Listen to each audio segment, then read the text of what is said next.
Assalamu alaikum wa rahmatullah wa barakatuh. Paix sur ceux qui suivent la guidée, paix et bénédiction sur le prophète sallallahu alayhi wa sallam, sur ses compagnons, ses amis, sa famille, ainsi que sur tous ceux qui le suivront de bonne foi jusqu'au jour du jugement. Tout d'abord, petit détail technique, le live qui devait avoir lieu ce week-end est repoussé à sans doute le week-end prochain, Inch'Allah, pour des raisons que je dois voir quelques personnes cette semaine et parler de diverses choses avec eux avant de faire ce live. Donc voilà. Je ne suis pas tenu par des obligations, parce que tout le monde est là. À quand le live sur le dossier judiciaire? Il aura lieu quand il aura lieu. Je ne suis pas là pour répondre aux ordres de X, Y, Z que je lis dans les commentaires, qui très clairement, parce que je ne suis pas un idiot, hein, très clairement dit ça dans le but en fait de dire quand est-ce qu'on va pouvoir faire ta peau, et savoir si tu es un salaud ou pas, etc. Je sais très bien lire entre les lignes. Malheureusement ou heureusement, je ne suis pas un idiot. Mais rassurez-vous, ça viendra, mais en temps utile et en temps où plusieurs choses seront bien clarifiées, Inch'Allah. Ceci étant dit, euh, face à la situation générale, je me suis dit, bon, chacun fait ce qu'il veut, chacun pense ce qu'il veut, chacun voit le halal et le haram où il veut. C'est un peu à la carte sur certains sujets, hein. J'ai dit, bon, en attendant, moi, avec certains frères que ça intéresse, je vais essayer dans des groupes privés d'organiser des formations, de transmettre certains savoirs en matière économique, de lecture, de bilan financier, de graphique, etc., etc., afin de les aider et combler toute une partie de, de, de connaissances dont ils n'ont pas accès, puisque malheureusement les études supérieures ou universitaires dans le sujet sont complètement décalées et sont beaucoup trop floues et généralistes pour bien comprendre comment fonctionnent les marchés, les matières premières, les graphiques et autres. Et donc, si vous voulez, cet audio d'aujourd'hui, normalement, il est destiné à ces gens-là, mais j'ai décidé que le premier audio, qui est la base en fait, avant d'aborder des questions plus pointues, je le publierai publiquement afin que ça profite à tout le monde, avant d'après donc être sur une chaîne parallèle qui sera privée, qui ne sera pas publique et qui sera réservée donc aux gens qui se sont engagés physiquement et économiquement en me faisant confiance pour que je leur transmette certaines choses, Inch'Allah. Alors, aujourd'hui, je vais parler des bases, et c'est intéressant pour tout le monde, comme d'habitude pour les musulmans comme pour les non-musulmans. Et la base, elle n'a rien de mathématique, elle n'a rien d'économique, et comme vous le savez, tout est, selon moi, interconnecté, et on peut prendre des leçons et apprendre de toutes choses qu'on voit autour de nous, même des choses qui nous paraissent grotesques et ridicules, il y a une leçon à en tirer. Et c'est ce que je fais dans ma vie, et c'est ce qui m'a permis de beaucoup apprendre, de beaucoup évoluer, de ne pas perdre du temps. Parce que c'est la première chose que je voudrais dire. Et je vais essayer d'être un minimum ordonné sur ce sujet aujourd'hui. D'abord, il y a la question du temps. Le temps, c'est quelque chose de très complexe et de très précieux. Pour beaucoup de gens, la richesse, c'est le temps. Parce que, vous savez, je connais beaucoup de gens, musulmans et non musulmans, qui sont relativement bien économiquement. Ils ont, ils ont des immeubles, ils louent des appartements, donc bon, ils sont quand même assez bien. C'est pas des gens avec des revenus minimales. Ils sont bien économiquement, mais ils ont des vies infernales. Ils travaillent matin, midi et soir. Ils rentrent chez eux, ils vont se coucher en ayant mal au dos. Ils se réveillent le matin tôt. Ils sont dans le rythme, ils sont habitués comme ça, mais ils ont une vie en fait où ils passent 16 heures sur 24 en dehors de chez eux. Et ils sont sur des chantiers, des projets, etc. Et ils font de l'argent, mais ils n'ont pas de temps. Ils n'ont pas le temps pour s'instruire, ils n'ont pas le temps pour étudier divers sujets, ils n'ont pas le temps pour remettre certaines choses en question, ils ont juste le temps pour leur travail. Et donc ils gagnent bien leur vie, mais est-ce qu'ils ont encore une vie? Et donc la question du temps est quelque chose qui doit nous préoccuper, et quelque chose qui doit avoir son importance. Encore plus pour les musulmans, puisque notre temps est rythmé par des obligations. Prière, avec avant les ablutions, etc. etc. Donc ça demande une grande discipline et une grande vision claire au niveau du temps. Sans quoi c'est le chaos, c'est l'anarchie, et ça devient la pagaille. Donc, d'un côté on a besoin de temps, et de l'autre on a besoin d'argent. Argent parce que vous, moi, tout le monde, on doit payer des factures, on doit payer des loyers, on doit payer des fournitures scolaires, etc., etc. Donc il faut de l'argent. Vouloir, pas vouloir, dounia, pas dounia, il faut de l'argent. Là-dessus, on est tous d'accord. Quand il n'y a plus d'argent et qu'on manque de nourriture, je vous l'ai déjà dit, tout le monde commence à pleurnicher. On est prêt à aller se tailler la barbe pour avoir un emploi précaire parce qu'il faut manger, il faut payer le loyer. Et on voit tous les orgueilleux et tous les gens qui faisaient la grande bouche, qui rentrent dans le rang, qui baissent la tête et qui marchent droit parce qu'ils ont besoin d'argent. Comme dirait l'autre, un frère que je connais, au final, le social s'impose toujours. Voilà. Ça, c'est une réalité qu'il ne faut jamais oublier. Au final, le social s'impose toujours. Les gens qui acceptent de vivre dans la vallée de la Mecque à manger des feuilles et à uriner du sang, ça court pas les rues parce que c'est tout simplement parce qu'on n'a pas le niveau de foi. Donc déjà, ça, il faut bien l'intégrer, l'accepter et faire avec. Alors donc, on a besoin de temps et on a besoin d'argent. Ça signifie que, à un moment donné, dans l'époque où on est, dans le lieu où on est, parce que le lieu, c'est important. Si vous êtes dans la forêt amazonienne au Brésil, c'est pas la même chose que si vous êtes dans un bureau avec la fibre optique et des PC autour de vous. Donc, à nouveau, contexte, contexte, contexte. Où êtes-vous? Quelles sont les spécificités de l'endroit où vous êtes? Et comment vous pouvez en tirer profit? Ça ne sert à rien de dire « je voudrais vivre comme un hippie au milieu des bois, etc. » si vous êtes dans le 93. Ça quand je dis le temps, ça veut dire que vous n'avez pas de temps à perdre. Vous n'avez pas de temps à perdre dans les utopies, dans les rêves pieux, dans les je voudrais. Donc, en anglais, on dit wishful thinking, ça veut dire les pensées de désir, mais qu'on n'accomplit pas. Vous faites des choix, je l'ai déjà dit dans les audios passés. Vous faites des choix, mais des choix en phase. Et puis une fois que vous les avez faits, à ce moment-là, il faut assumer vos choix. Tu peux pas dire, je veux rester en France parce que ceci, parce que cela, etc. Mais je veux que tout tourne à l'heure de l'islam autour de moi. Non. Tu es en France, une minorité de Maghrébins sont pratiquants, et parmi les pratiquants, les trois quarts acceptent les lois de la République, etc. Et donc, ça, c'est le cadre dans lequel tu es. Tu es une minorité dans la minorité. Si ça ne te plaît pas, tu bouges. Si ça te convient, tu fais avec et tu essayes de slalomer dans le système. C'est tout. C'est très simple la vie, vous savez. Les gens qui compliquent beaucoup sont des gens en fait qui veulent se cacher. Donc, une fois que tout ceci est dit, je voudrais maintenant passer à quelque chose de plus élevé, de plus important. Hein. Ça, c'est un petit peu la pensée première qui m'était venue, la question du temps et du contexte dans lequel on est. Très important. Maintenant, ce que je voudrais dire, c'est regardez, toujours je le dis et je le redis, regardez le monde autour de vous. Regardez, essayez de tirer des leçons. Il y a des gens qui sont des idiots, qui sont des cons, qui sont des arrivistes, tout ce que vous voulez, mais qui polarisent autour d'eux, qui arrivent à provoquer le succès, qui arrivent à être charismatiques. Comme je le disais à un frère récemment, aujourd'hui vous avez plein de musulmans qui ont beaucoup plus étudié et qui sont beaucoup plus entrés dans les détails de plein de choses que la plupart des compagnons ou que du prophète, sallam. Mais la différence, c'est que le prophète de l'islam, malgré qu'il n'a pas fait de grandes études et tout ce que vous voulez, il a été choisi par Allah Azawajal, il arrivait à polariser autour de lui.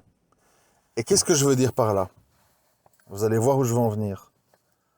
C'est que on est dans un monde, si vous faites bien attention, on est dans un monde d'énergie. L'énergie cosmique, l'énergie noire dans l'univers qui pousse l'univers à s'étendre de plus en plus. On appelle ça matière noire, énergie noire. Les énergies terrestres, on a l'énergie hydraulique, l'énergie éolienne, l'énergie solaire, l'énergie pétrolière, l'énergie de l'uranium, l'énergie du gaz et du méthane, etc., etc. On est dans un monde d'énergie. Tout n'est qu'énergie. Et parmi les êtres humains, il y a des gens plus énergétiques que d'autres, plus polarisants que d'autres. Et on ne sait pas toujours pourquoi. Ce pas des gens qui sont super beaux, c'est pas des gens qui sont super éloquents, c'est pas des gens qui sont, comment dirais-je, super intelligents, mais ils sont énergétiques. Je prends un exemple. Euh, j'ai déjà vu plusieurs interviews de Elon Musk. Je lis ses Twitter. Ses tweets dépassent rarement 6 mots. Quand tu le vois, j'ai vu une interview de lui sur une radio. Il n'a pas spécialement l'air intelligent, etc., etc. Donc la question, à un moment donné, c'est pas dans ce que tu dis, dans ce que tu as l'air, etc. C'est dans ce que tu fais. C'est dans ce que tu fais. Et ce qu'il faut comprendre, c'est qu'à un moment donné, qui que vous soyez, il ne faut pas se sous-estimer, très important. Il ne faut pas se sous-estimer. Qui que vous soyez, il faut devenir, il faut vouloir, et il faut faire en sorte d'être quelqu'un qu'on ne peut pas casser. Moi, je vais parler de moi, parce que je ne peux pas parler toujours des autres. Je ne connais pas tous les secrets des autres, tout ce qu'on dit ou on ne dit pas, ou tout ce que je suppose, donc je préfère parler de moi. Moi, j'ai pas des grands diplômes. Moi, j'étais un élève, révolté de ne pas pouvoir débattre, de devoir rester assis pendant 8 heures par jour devant un professeur qui parle sans pouvoir intervenir. Et quand je le faisais, on disait oui, encore vous, qu'est-ce qu'il y a? Je dérangeais. Et à 18 ans, j'ai implosé parce que je ne pouvais plus. Euh, J'avais l'impression d'être entouré de robots et de moutons qui écrivaient et qui se taisaient. Et moi, je pouvais pas. J'avais des questions à poser, j'avais des choses à clarifier au cours d'histoire, au cours de religion catholique à l'époque, au cours de géographie, au cours de physique, au cours de biologie. Et c'était pas pour moi. Donc, j'ai pas de grand diplôme. Je, j'ai une intelligence à peine supérieure à la moyenne. Pas génial, pas génie, pas, pas tout ça. Je, comment dirais-je? Mais, pour deux raisons. Pour deux raisons, mes ennemis ou les gens qui me veulent du mal, ou dans tous les milieux, hein, parce qu'il y a des gens qui me veulent du mal un peu partout, dans ma famille, enfin, bon bref, c'est très large, hein, parmi les musulmans, parmi je sais pas, les forces judiciaires, policières, tout ce que vous voulez. Mais il y a deux choses. Un, pour des raisons que je ne connais pas, Allah subhanahu wa ta'ala m'a toujours assisté. Je pense pas toujours le mériter, mais voilà, je suis obligé de le reconnaître. Bon, déjà, on doit toujours le reconnaître pour des questions évidentes. Notre bonne santé, nos yeux, notre voix, le fonctionnement de notre cerveau. On a 1 milliard de raisons d'être remerciant envers Allah matin, midi et soir. Mais j'ai dit en plus de ça, dans ma vie, j'ai bien conscience, parce que moi je le sais, quand je suis devant mon miroir, je le sais, que, que Allah, il m'est plusieurs fois venu en aide, et pas toujours, enfin j'estime que c'était pas toujours mérité, et que certainement des gens le méritaient plus que moi, mais voilà, c'est un fait. Pourquoi, je ne sais pas, mais c'est comme ça. Ça, c'est la première chose, je ne peux pas mentir. Sans ça, évidemment, rien n'est possible. Mais la deuxième chose, par la grâce d'Allah, c'est que j'ai jamais accepté le fait qu'on me casse, qu'on veut me détruire. Et on a essayé plusieurs fois de me détruire. Depuis maintenant 11 ans, hein, de 2010 jusqu'à aujourd'hui. Bon, maintenant, ça fait 4-5 ans que c'est calme, alhamdoulilah. Mais depuis 2010 jusqu'à aujourd'hui, j'ai eu des perquisitions, j'ai eu des humiliations. Et humiliation, ça va loin, hein. C'est les menottes, les fouilles à nu, tous des trucs qu'on voit dans des films, mais que j'ai vécu. Euh, des, des- des interrogatoires où on te dit des choses révoltantes, quoi. Euh, des, comment on appelle, des pillages de biens. En 2010, on a pris toutes mes économies, on me les a jamais rendues parce qu'on les a gardées pour payer les frais judiciaires de l'affaire suivante. Euh, on m'a traîné dans la boue, on m'a accusé d'être des trucs insensés, trésorier d'Al-Qaïda, des trucs de fou, sans preuve. J'ai eu des procureurs contre moi juste parce que t'as pas le droit d'être musulman pratiquant et un intellectuel. Si tu l'es, c'est bizarre, c'est louche. T'as pas le droit d'aller à des réunions ou à des dîners avec des frères qui sont pas comme toi, qui sont d'un autre niveau intellectuel, d'une autre pensée, d'une autre idéologie, mais parce que tu es ouvert au débat, tu vas les voir. Non. Si tu fais ça, comme tu es un gars intelligent, tel gourou, tel chef, tel maître à penser. Jamais on se dit peut-être qu'il n'était pas d'accord avec eux, peut-être qu'il avait des opinions contradictoires. Non. Donc en fait, tu vis plein d'injustices, plein de mauvais soupçons, plein de vols de biens et de destruction de famille, évidemment, parce que tout ça s'accompagne évidemment de conséquences humaines. Vous savez, les gens, ils n'aiment pas trop vivre les épreuves, et voilà, vous vous retrouvez malheureusement, quand vous avez une vie tumultueuse comme moi, avec des enfants derrière vous, certains qui vous voient encore, certains qui vous voient plus, certains qui vous comprennent, certains qui vous comprennent pas, il faut faire avec. Bon, bref, je ne vais pas faire le pleurer dans les chaumières, c'est pas le but. Mais pour vous dire, avec tout ça, normalement, vous êtes cassé, vous êtes détruit. Voilà. Euh, tu sors de détention, tu as au-delà de 40 ans, dans un système de travail où à moins de 30 ans, tu es trop jeune, à plus de 40 ans, tu es trop vieux, avec un casier judiciaire, sans argent, etc. Tu dois être détruit normalement. Détruit, c'est-à-dire, le but c'est de dire on va lui faire fermer sa bouche. On va le casser économiquement, casser humainement, casser familialement, et comme ça, on n'entendra plus parler de lui. Et alhamdoulilah, euh, par la grâce d'Allah, j'ai toujours trouvé une sortie, une possibilité de survivre par la grâce d'Allah et par le fait que je refuse mentalement d'être cassé et que je veux, et je recherche le fait d'être une énergie irradiante, polarisante. Parce que pourquoi? Par orgueil, moi, pas du tout. Je ne suis rien, vous n'êtes rien. Nous sommes tous des petits entr'actes dans l'histoire de l'univers et nous sommes insignifiants, mais,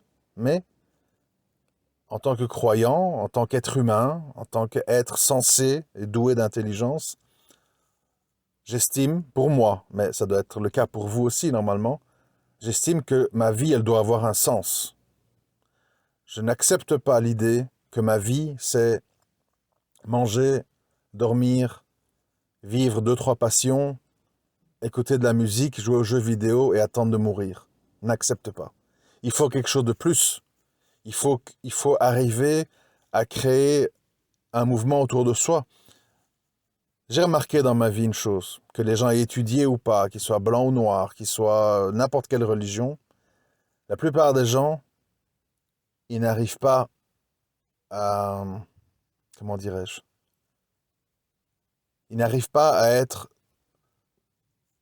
ce qu'on appelle de nos jours des influenceurs. Alors malheureusement, la plupart des influenceurs qu'on peut voir sur YouTube sont des gens qui n'apportent rien d'intéressant à l'humanité, mais ils arrivent à influencer, ils arrivent à polariser, malgré leur médiocrité. Qu'on le veuille ou non, je donnais l'exemple Elon Musk, machin, mais prenons l'exemple de ce fameux Booba dans le milieu du rap français, etc. Le gars, il a plus de 40 ans, il a fait je sais pas combien d'albums, parce que je connais pas l'artiste, enfin l'artiste, on appelle ça comme ça, mais il est là, il est là, il vend, il a une référence, il est appelé le duc ou le grand-duc ou je sais pas quoi par ses fans, il polarise, alors qu'il n'est pas intelligent et qu'il n'apporte rien à l'humanité. Il n'apporte absolument rien, mais il polarise. Alors la question, c'est quoi? Si vous avez de la science, si vous avez des choses à apporter, si vous êtes quelqu'un de lumineux, de positif, vous devez faire en sorte d'être polarisant. Vous ne pouvez pas accepter, en fait, vous ne devez pas accepter une vie de fonctionnaire de la vie, quoi. On n'est pas là pour ça. Sinon, autant mourir demain. Si on meurt demain, au moins, on n'accumule pas des péchés. On arrête les frais là. Il faut que votre vie ait un sens. Il faut que votre livre se remplisse de choses qui aient du sens. D'une façon ou d'une autre. N'importe quoi. Faire des puits en Afrique, apprendre, je sais pas, l'arabe à des jeunes musulmans, apprendre aux gens, c'est ce que j'essaye de faire maintenant à travers cette micro-formation, c'est un grand mot, leur apprendre à faire de l'argent, et comment ça fonctionne le monde de l'argent, et comment tu peux lire dans la fumée opaque du monde des marchés. Il faut apporter quelque chose à l'humanité. Il faut être au service de l'humanité. Si vous n'êtes qu'au service de vous-même, et qu'en plus, votre vie elle consiste à être très pauvre, quoi. C'est-à-dire, je vais au boulot, je reviens, je me couche devant Hanouna, je vois le PSG, et puis le matin, je me réveille et je repars après un café. Et pendant le ramadan, je jeûne, et puis voilà. C'est dommage. C'est dommage. Et donc, pourquoi je parle de tout ça? Parce que ça peut aider justement à comprendre tous les systèmes de fonctionnement dans tous les milieux, dans tous les domaines. Si on revient au monde de la finance, de l'argent, de l'économie, etc., les gens, je le vois encore aujourd'hui plus que jamais, hein, évidemment c'est amplifié par les réseaux sociaux et par l'accès à l'information, mais l'information ou le vrai mélangé au faux, ça le drame. Donc je le vois aujourd'hui plus qu'avant, hein. En fait, les gens répètent inlassablement toujours les mêmes schémas. Toujours les mêmes schémas. Et les marchés, ils connaissent ces schémas psychologiques. Et ils en jouent. Et c'est ce qui permet au marché d'enrichir les gens avertis et d'appauvrir les gens ignorants. Être ignorant quand on parle d'économie, parce que c'est le sujet ici, mais je pourrais parler de ça dans plein d'autres sujets, mais essayons de rester concentrés. L'ignorance en matière d'économie, c'est quoi? C'est ce frère, c'est un exemple que je donne. Ce frère, il vient me parler du Bitcoin quand on était à 5-6 000 $ le Bitcoin, et il me dit ouais, truc, c'est une pyramide de Ponzi, moi je touche pas à ça, de toute façon je crois que c'est haram. Bon, moi j'écoute, je dis écoute, moi j'ai pas de Bitcoin, j'observe, j'analyse, je regarde les graphiques, j'essaie de comprendre ce monde des crypto-monnaies. Je suis quelqu'un d'un peu âgé, je suis pas un jeune, donc moi je suis plus ma spécialité c'est le monde des sociétés pétrolières, et minières, or et argent, etc. Mais j'essaye de comprendre, je me ferme pas, je dis pas poubelle, etc. J'essaie de comprendre, donc moi je m'instruis, mais ne comprenant pas, c'est encore mon cas aujourd'hui, ne comprenant pas toutes les ficelles et tous les tenants et aboutissants et les conséquences, je m'abstiens. Mais j'observe, pas parce que je m'abstiens, que je n'observe pas, que je n'essaye pas de comprendre, etc. Et donc ce frère me dit ça, je crois que c'était en 2018, hein, et voilà que ce frère revient en 2021, où nous sommes à 57 000 le Bitcoin, c'est-à-dire 10 fois plus, dit, Harry, tu peux un peu me reparler du Bitcoin, il faudrait quand même que je m'y intéresse maintenant, voilà. Alors, pourquoi je parle de ça? Pour me moquer du frère? Pas du tout. Je dis ça pour expliquer la psychologie des marchés. C'est-à-dire quand quelque chose, et c'est la même chose avec tout le reste, hein, vous voyez, quand un jeune artiste débute, ou quand il n'est pas connu, ben on le prend de haut. Regardez tous ces petits jeunes qui vont à l'émission The Voice. Ils vont là-bas, ils sont en suppliance. S'il vous plaît, tapez sur votre bouton. Je veux être sélectionné pour devenir un artiste et apprendre. Donc en fait, il est en suppliance. Il veut rentrer dans le monde des artistes. Il vient chanter avec les fauteuils de dos et il espère que des gens tapent sur leur bouton pour être pris dans son équipe. Parce qu'il est débutant, et donc il part avec du mépris. Vous voyez tous les 4 artistes qui écoutent, genre, oh, encore un bidon, encore quelqu'un qui ne sait pas chanter, et puis tout d'un coup, ils tapent sur leur bouton comme s'ils rendent un grand service à incorporer ce jeune talent dans son équipe. Ça, c'est parce que c'est le début. Donc au début, on a une inversion des rôles. L'artiste est un mendiant, et le vieux artiste ou quoi, il est dans le rôle du dominant, qui va choisir, etc. Et puis, qu'est-ce qui se passe?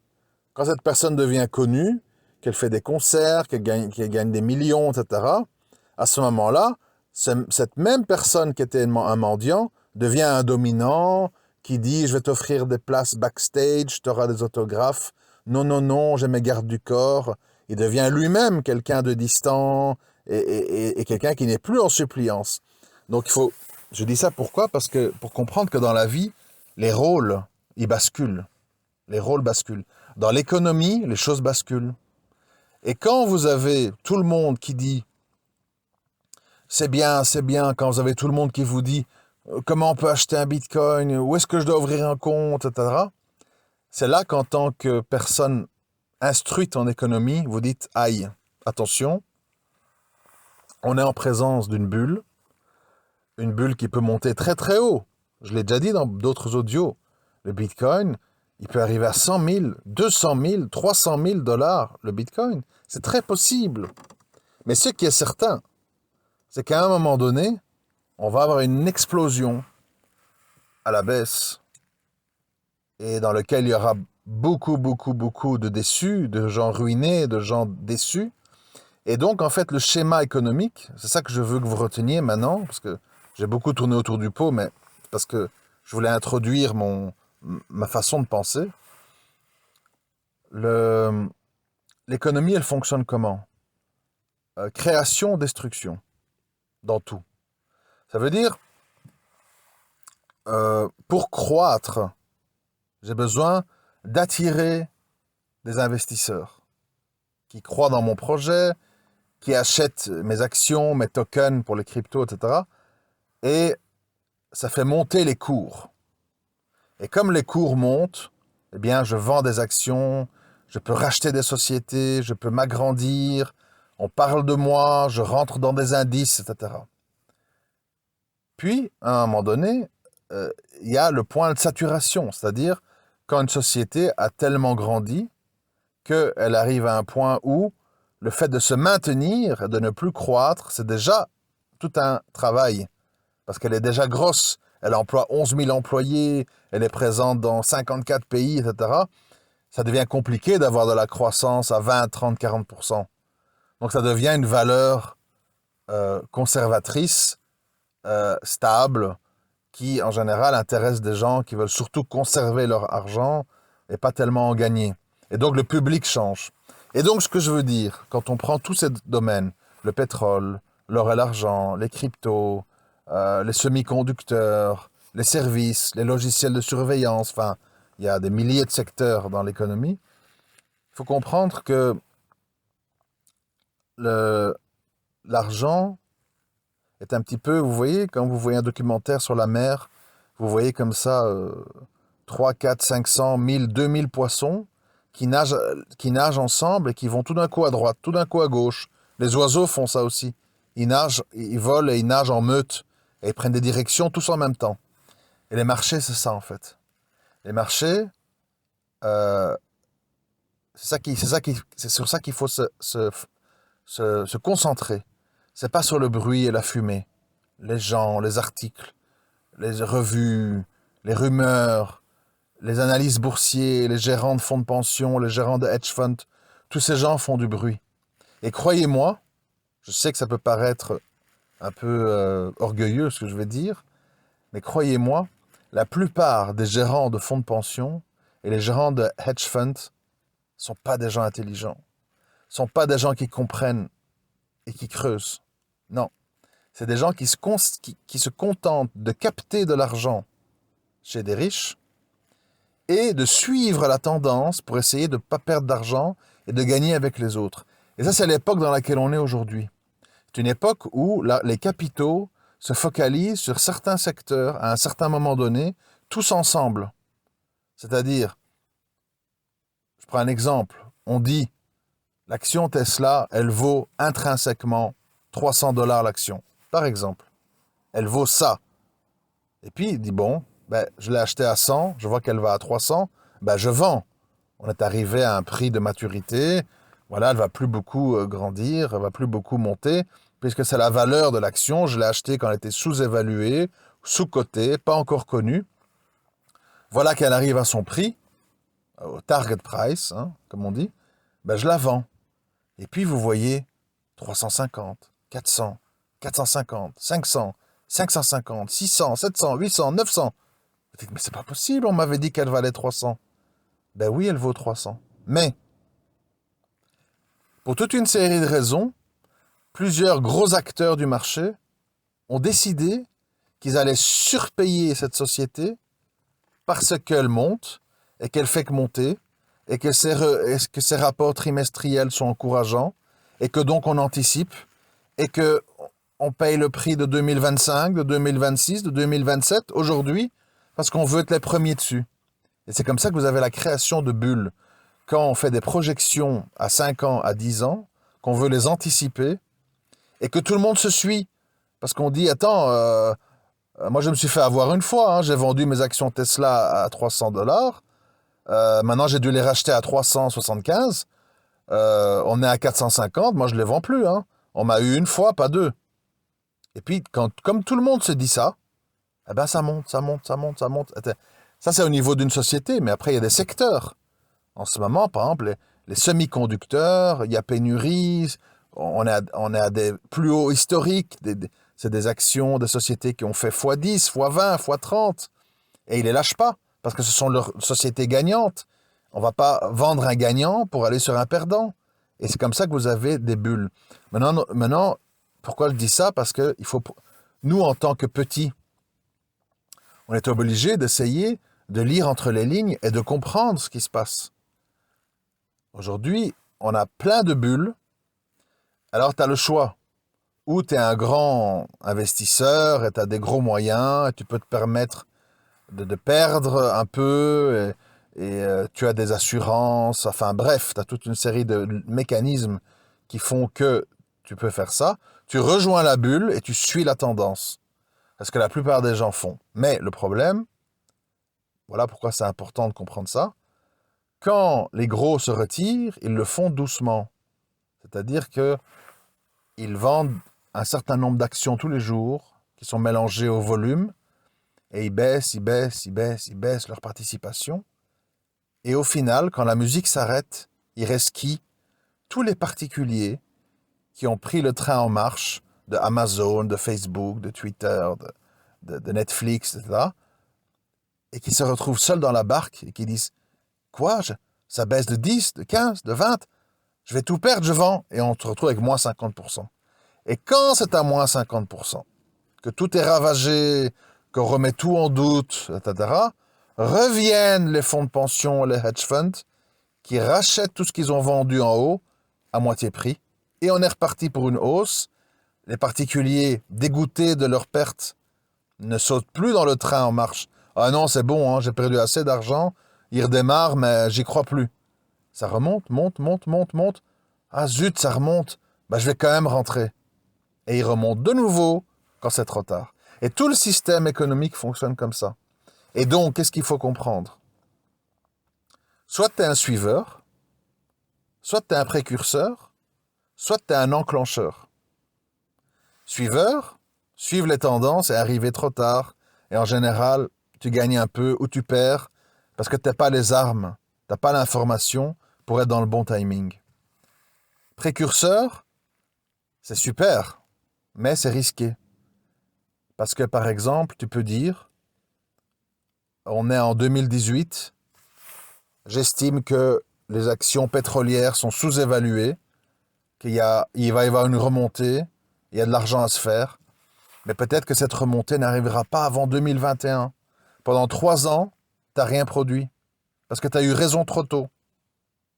Avoir raison trop tôt, c'est pas bien. Ça te fait perdre du temps, ça fait dormir des capitaux, et même si tu as raison au bout du compte, tu as perdu tellement de temps que c'est pas positif. Et donc, il reste la troisième voie. Donc, tu n'es ni un suiveur, ni un précurseur, tu es un enclencheur. Un enclencheur, c'est quelqu'un qui, à un moment donné, comprend, parce qu'il lit, parce qu'il s'informe, parce qu'il interagit avec des gens intéressants. Euh, il renifle. Il renifle quoi? Il renifle les changements de tendance. Changement de tendance, c'est quoi? C'est par exemple ce qui se passe en ce moment avec le pétrole. Il n'y a pas beaucoup de gens qui comprennent ce qui se passe avec le pétrole. Je vais vous en parler rapidement. Ça demande des analyses plus profondes et plus longues. Mais pour ceux que ça intéresse, je fais un petit résumé. Le pétrole, depuis maintenant environ 5 ans, est en chute. On est passé en 2010-2011, où on avait un baril entre 100 et 150 dollars.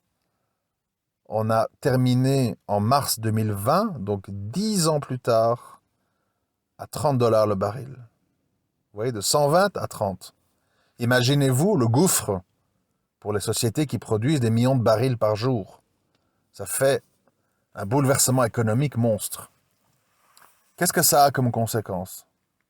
Si vous et d'autres voient ça et disent « Oh, le pétrole, c'est mort, regarde, c'était à 120 dollars en 2010, c'est à 30, c'est fini. Moi, je vais aller acheter du bitcoin, le pétrole s'est dépassé, en plus ça pollue, etc. » Ça, c'est les jugements basiques. Les jugements de gens qui ne sont pas profonds et qui ne lisent pas et qui ne comprennent pas les fonctionnements économiques. Parce que qu'est-ce qui se passe? Il se passe un phénomène explosif.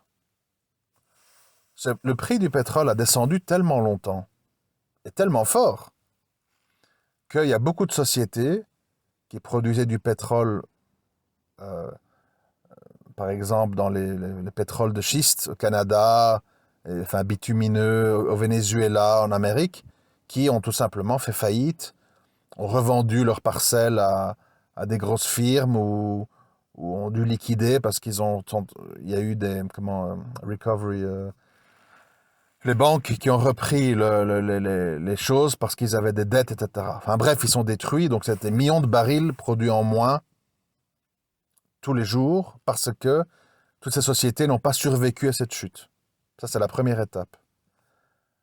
Deuxième étape, des besoins en pétrole toujours bien présents, surtout quand on constate que l'éolien, le solaire, etc., c'est bien quand tout va bien, quand il y a du vent, quand il n'y a pas de neige, quand il y a du soleil, etc. Dès qu'il y a un imprévu, dès qu'il y a un aléa, boum, on doit relancer les usines de gaz pour compenser.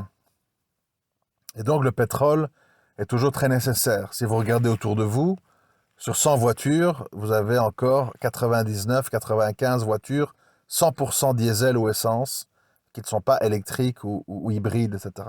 Ça, c'est la réalité. Parce que tout le monde ne peut pas acheter une Tesla et des choses comme ça. C'est réservé à une élite. Donc, c'est un mouvement qui n'est pas un mouvement de masse, c'est un mouvement d'élite. Donc, chute du pétrole, disparition de milliers de sociétés, remontée du pétrole, impossibilité de suivre la demande parce que trop de puits ont été mis hors d'état d'utilisation, trop de sociétés ont fermé, et donc il n'y a plus assez d'offres par rapport à la demande. Qu'est-ce qui se passe? Le prix s'emballe. Et ça monte, ça monte, ça monte. On est dans cette phase-là en ce moment. Alors la suite, c'est quoi? Parce que là, la suite, c'est encore plus compliqué pour quelqu'un qui ne comprend pas. On dit, ouais, mais le pétrole, ça n'a pas d'avenir. De toute façon, ça va être les énergies renouvelables. Biden, il va soutenir ça, etc. Ah oui, mais vous savez, c'est quoi qu'ils projettent de faire? Toutes ces grosses sociétés, Shell, Exxon, Chevron, Texaco et compagnie, ils vont laisser le prix du pétrole monter. Et quand il aura bien monté à des prix stratosphériques, les gens vont dire on ne peut plus suivre, le plein d'essence c'est trop cher, le plein des avions est trop cher, etc. À ce moment-là, les énergies alternatives, hydrogène et autres, deviennent rentables, puisque le pétrole est tellement cher. Et comme le pétrole est tellement cher, les sociétés pétrolières ont le cash nécessaire, à cause du prix du pétrole, pour pouvoir racheter des sociétés actives dans le solaire, l'hydrogène, l'énergie verte. Et qu'est-ce qui va se passer au bout du compte? Vers quoi on va au bout du compte? Toutes ces grandes sociétés pétrolières vont gagner beaucoup d'argent dans les dernières années du pétrole avant de toutes racheter des sociétés écologiques et les incorporer à leur société et se transformer, leur business plan, en sociétés pétrolières qui deviennent des sociétés d'énergie verte. Et ça sera les mêmes gens derrière les manettes, les mêmes finances, les mêmes actions. On va changer le logo, on va changer le nom et on est reparti pour un tour. Donc, les gens ne comprennent pas que c'est très rare en économie que des nouveaux acteurs arrivent à s'imposer. En général, s'ils n'arrivent pas à le faire assez vite, ils sont rachetés. Regardez Google, ils se sont précipités pour acheter YouTube parce qu'ils ont senti que YouTube allait devenir un acteur dominant dans les vidéos sur Internet. Et donc, ils l'ont incorporé. Et ils font tout ça, Facebook, ils ont racheté Instagram, ils ont racheté WhatsApp, etc. Donc, ils rachètent tous les petits qui pourraient les mettre en danger. Et donc, pour pouvoir exister, il faut à un moment donné atteindre vite une masse critique pour ne pas être attaqué. Et donc, ce que je veux simplement dire, quand les gens disent « ça va détrôner ça, ça va détrôner ça », à un moment donné, dans tout ce brouhaha, toute cette fumée, tout ce cirque, en fait, il faut garder les idées claires. Il faut bien avoir des projets et des visions long terme. Et il ne faut pas du tout se laisser distraire par les épouvantails qu'on agite devant nous pour nous dire demain tout est solaire, demain tout le monde a le bitcoin, etc. Et au final, c'est pas comme ça que ça se passe. Ça se passe autrement. Je vais développer avec tous ceux qui vont suivre la formation les détails, l'avenir du bitcoin, l'avenir du pétrole, qui en tire des profits, qui va disparaître, comment jouer la transition, l'or et l'argent au milieu de tout ça, et l'argent et les taux d'intérêt, tout ça est interconnecté. Et quand vous avez une vision, quand vous comprenez le fonctionnement de l'économie, eh bien si vous transposez ça sur l'humain, vous comprenez en fait que tout est une question de transfert d'énergie, tout est une question de captation de l'attention, de l'influence qu'on a, de la force de persuasion, etc. Et moi, ce que je déplore, je l'ai souvent dit, hein, je ne m'en réjouis pas, parmi les gens de science, ce qui n'est pas mon cas, parmi les gens de science qui ont un niveau, prenez un papier et notez, je parle en français, hein, notez 3, 4, 5 personnes qui sont des vraies personnes polarisantes.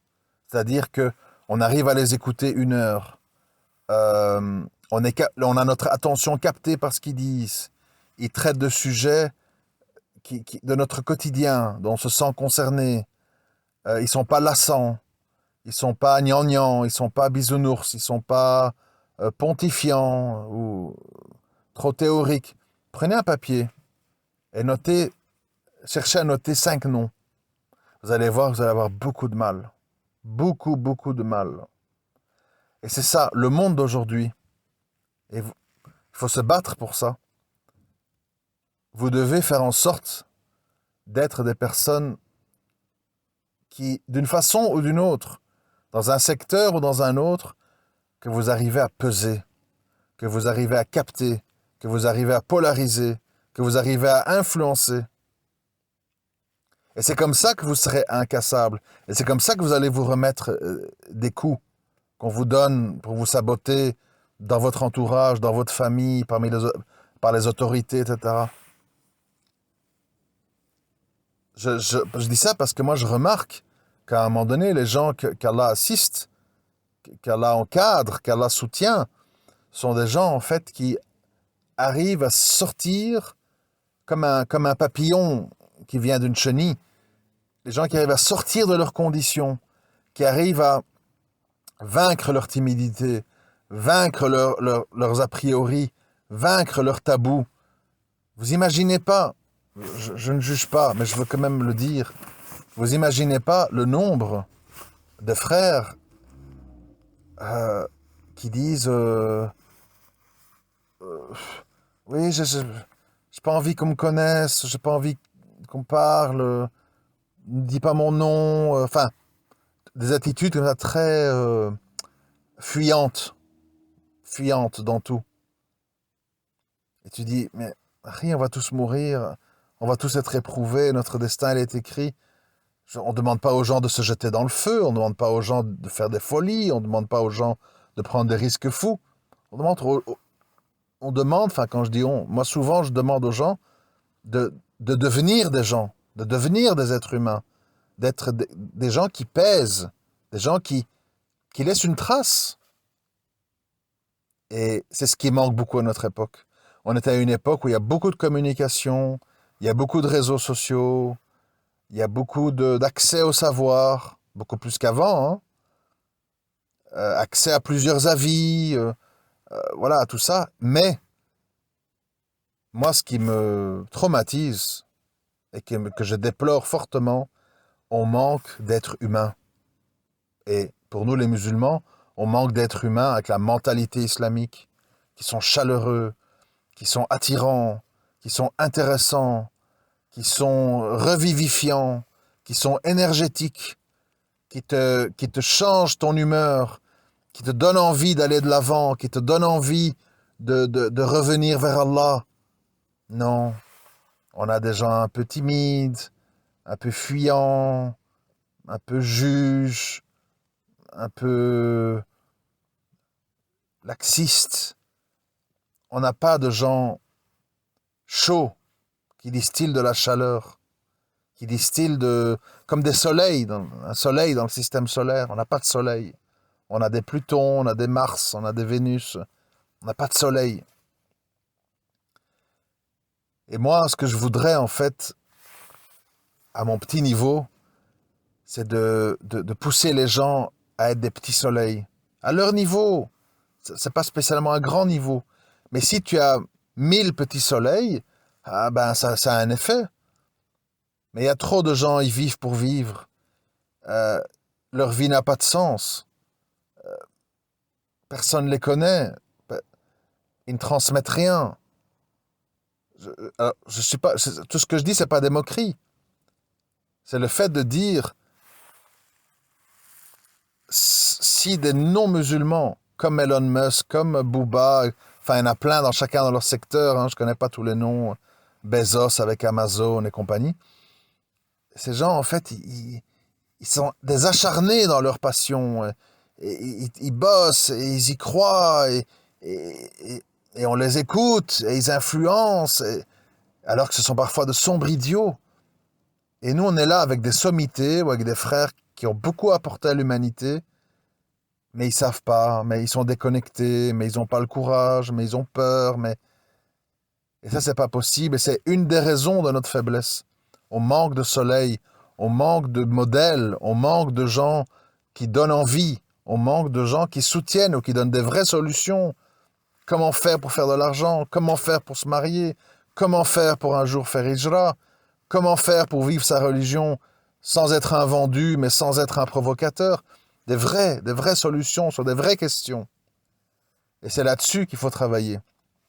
Et donc, pour conclure, moi j'essaye maintenant, au point où on en est, de transmettre certains principes,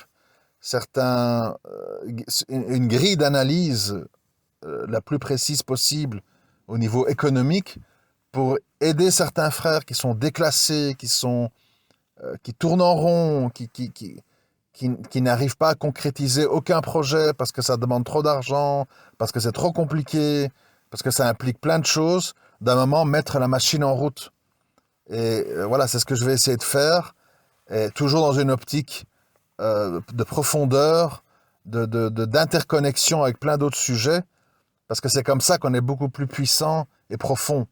Si on est technique, froid, déconnecté et qu'on prend un sujet sans en lien et sans être en rapport avec d'autres, on n'est pas impactant, on n'est pas complet et on rate sa mission.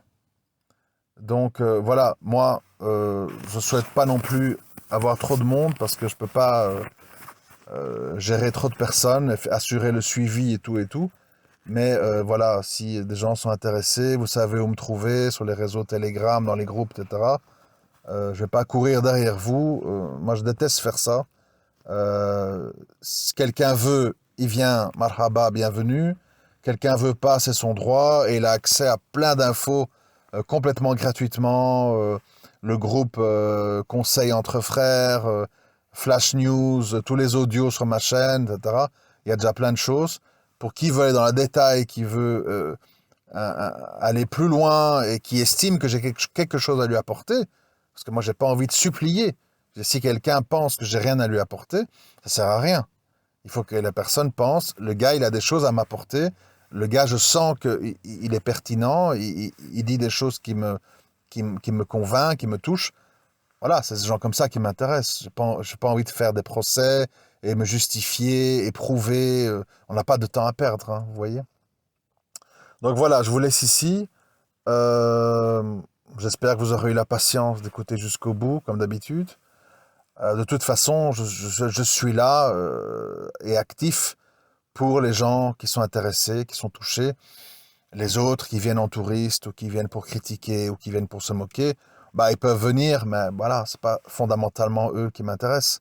Ils existent, ils sont là, un petit peu comme des parasites ou des bactéries. Il faut vivre avec. Tu prends de la vitamine C, de la vitamine D, du zinc et du chrome et tu fais le grand nettoyage et la vie continue, tout simplement. Je vous remercie de m'avoir écouté. Toutes les infos nécessaires, vous les retrouvez en bas dans la description ou dans les commentaires. Et j'espère vous retrouver très bientôt, Inch'Allah. Assalamu alaikum wa rahmatullahi wa barakatuh.